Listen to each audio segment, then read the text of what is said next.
Carpet,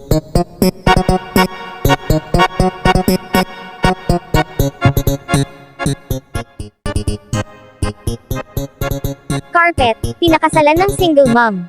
Pinakasalan ng isang single mom ang kanyang carpet sa Greater Manchester na dinaluhan ng kanyang malapit na mga kaibigan at pamilya.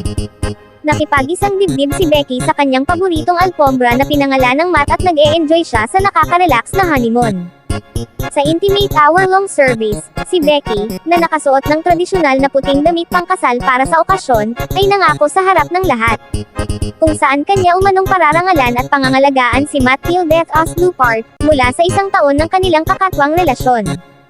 Ibinunyag ni Becky na binili niya si Matt mga isang taon na ang nakalilipas at mula noon ay inibig na niya ito at handang ipahayag ito sa sinumang tao. Medyo naging mahalagang bagay sa mga kaibigan ko na nagbibiro noon na, kung mahal na mahal mo si Matt bakit hindi mo siya pakasalan? Napakaraming oras ang ginugugol ko sa pag-aalaga sa kanya, nililinis at nag-vacuum ako ng ilang beses sa kanya. Tinitiyak na laging maganda ang hitsura niya. Hindi ko kayang isipin na mawawala siya sa akin.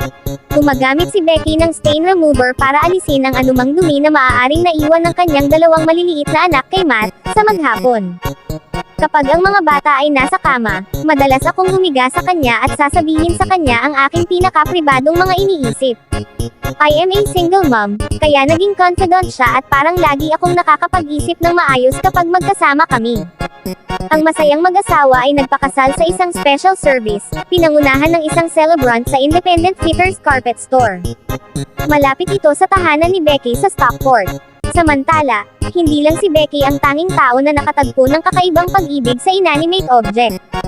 Si Amanda Liberty, 35, mula sa Leeds, ay nagsabing nasa isang open relationship sa iba't ibang light fittings pero planong magpakasal sa chandelier na tinawag niyang si Lumiere na inilarawan niyang babae. Binago niya ang kanyang apelyido mula sa Whittaker noong isang nakaraang relasyon sa kanyang long-distance relationship kay Statue of Liberty, na ngayon ay nag-finally settle down sa light of her life. Kinilala si Amanda bilang isang objectum sexual, ibig sabihin ay naaakit siya sa mga bagay o inanimate objects. Tinanggap niya na hindi niya maaaring pakasalan ang kanyang suspended sweetie sa tradisyonal na kahulugan, ngunit iginiit na ang kanyang pag-ibig ay may bisa. Desidido akong magkaroon ng ganitong commitment ceremony, upang patunayan na narito ako para kay Lumiere at ang aking pag-ibig ay magtatagal, sabi niya. Ibinabalik ko ang mga chandelier sa aking bakanteng oras upang patuloy nilang maakit ang mga tao at magustuhan sila. Samantala, isang 23-year-old girl naman ang tila na in love sa Boeing 737 at nais niyang magpakasal sa isang toy version nito. Ipinagpapalagay ni Sarah Rodo, na boyfriend niya ang eroplano at ipinipilit na ang kanyang paghahangad dito ay hindi isang work of imagination. Sa kanilang bahay, mayroong 50 replica models ng mga eroplano si Sarah. Tinawag niya ang plane ni Boeing Dicky, at umaasa siya na mapapakasalan ito balang araw. Si Sarah ay residente ng Dortmund, na nais magpunta sa Germany para magpakasal sa kabila ng alam niyang illegal ito sa bansang iyon. Kinikilala rin niya ang sariling isang objectum sexual, nangangahulugang sexually attracted siya sa inanimate objects. Na-in-love na rin siya sa train. Sabi niya, pinangalanan ko ang aking plane na si Dicky. Gusto ko ang kanyang mukha, wings at engine, they're so sexy to me.